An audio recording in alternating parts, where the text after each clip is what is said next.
ପିଲାମାନେ ये तुम ज्यामिति बही अंकन पाठ अच्छी से अंकनर प्रथम अनुशीलनी जोटा कि अनुशीलनी 6A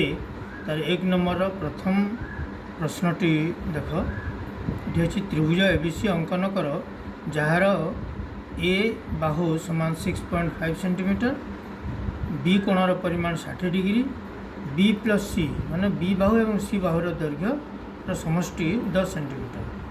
त्रिभुजटी अंकन कर सारी तार बी और सी बाहुर दैर्घ्य मापी लेख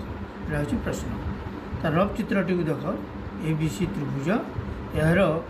ए बाहु अर्थात बी सी बाहुर दैर्घ्य 6.5 सेंटीमीटर बी कोण 60 डिग्री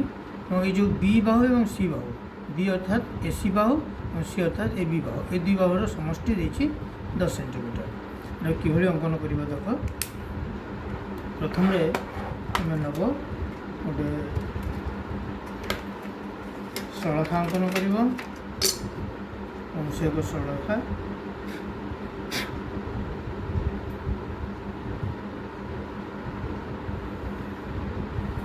एठू तार गोटे प्रांत बिंदु ना देदेव डी और बी रु तुम नहीं 6.5 सेंटीमीटर दैर्घ्य गोटे चाप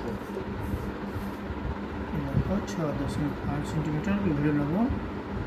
ये हूँ 6 ये 6.5 सेंटीमीटर तार गोटे चाप नब बी बिंदु ठार देख जो बिंदु छेद कला तार ना देदेव सी बर्तमान बी बिंदु ठारे 60 डिग्री अंकन कर 60 डिग्री कि अंकन करा जाए जान सहज से 60 डिग्री गोटे चाप नब से राउंडर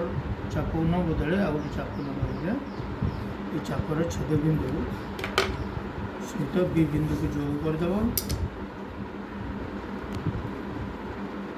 बी बिंदु सह चापर छेद बिंदु जोड़ कर बढ़ेदेव बर्तमान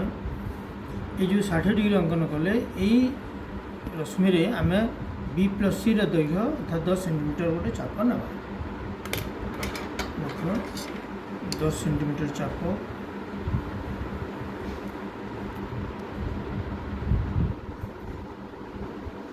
दस सेंटीमीटर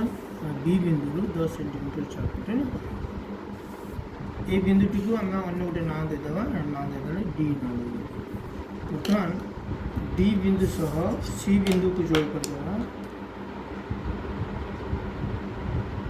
डी बिंदु सह सी बिंदु को जोड़ कर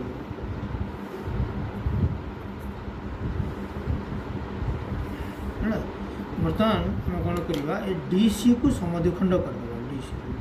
समद्विखंड कि कराए देख यहाँ है राहरी अधा एटा देखुच टी अधिका नहीं जीव अधा अधिक टे दुईटी चाप नब डी बिंदु से दुईटी चाप को छेद कर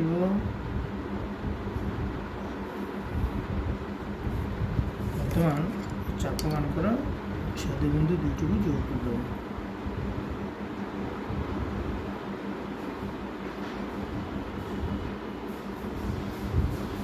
दुईटी जोड़ कर बढ़ेदेव डीसी समद्विखंडक से बीडी को जो बिंदु छेद कर बिंदुर ना देदेव ए ना देदेव बर्तमान कौन करवा ए और सी को जोड़ करदेव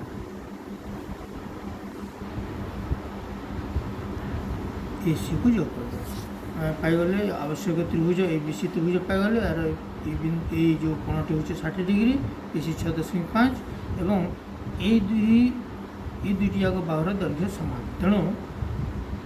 ये जो आम 10 सेंटीमीटर नहीं A B plus A D 10 centimetre बर्तमान ए बी प्लस ए सी हम 10 सेंटीमीटर तेणु ए बी हूँ सी बाहु और ए सी हूँ बी बाहु ये दुई बाहुर समष्टि हूँ 10 सेंटीमीटर पाईगले आम आवश्यक त्रिभुज यहाँ था त्रिभुज अंकन बर्तमान बी और सी बाहुर दैर्घ्य मापिकी लिखापी कर बी बाहुर दैर्घ्य के मापिदेव ए सी जोटा कि बी बाहु यहाँ आमर 6.5 7 सेंटीमीटर बी 5.7 सेंटीमीटर लिखिदेव बी सीमा 5.7 सेंटीमीटर से भाई सी बाहु देख सी बाहु की किभଳି माप सी बाहु ए बी बाहु अर्थात सी बाहु